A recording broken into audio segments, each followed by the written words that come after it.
Hi guys, for today's video ay mag-solve tayo ng isang problem from Simon's Calculus with Analytical Geometry. So, ito ang problem natin. Integral of e raised to 3x dx. Para masolve ang problem na to, kailangan natin mag-let u. Let u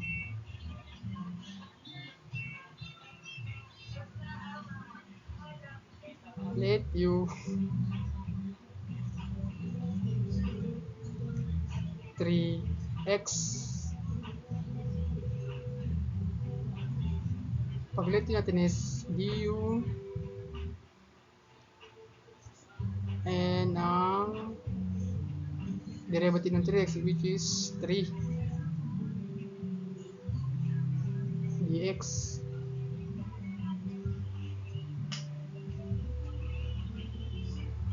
So, kunin naman natin ang value ng dx. So, dx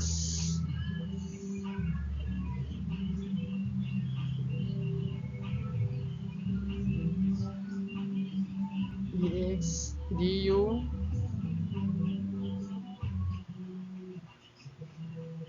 over 3.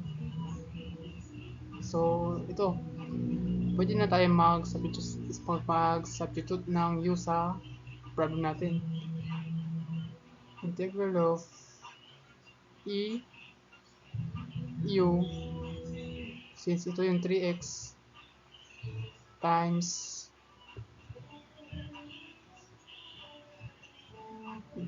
natin sa du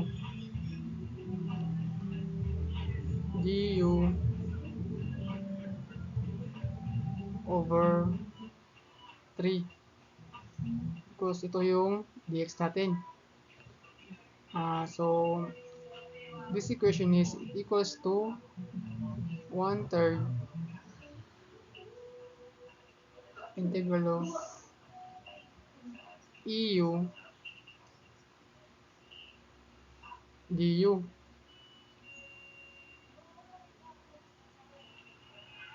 So ang integral na to is meron to siyang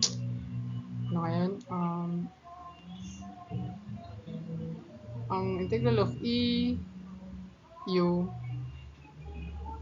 raised to u du is equal siya sa eu plus c.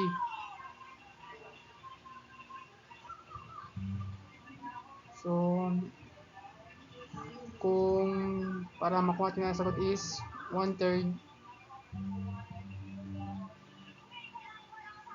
eu raised to u plus c. So, ito na yung natin, partial. Kasi hindi pa ito ang final answer natin kasi kailangan na natin palit itong u sa 3x. So, equals to 1/3 e 3x plus c.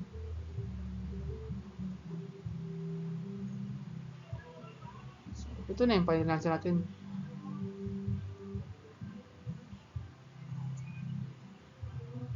Thank you.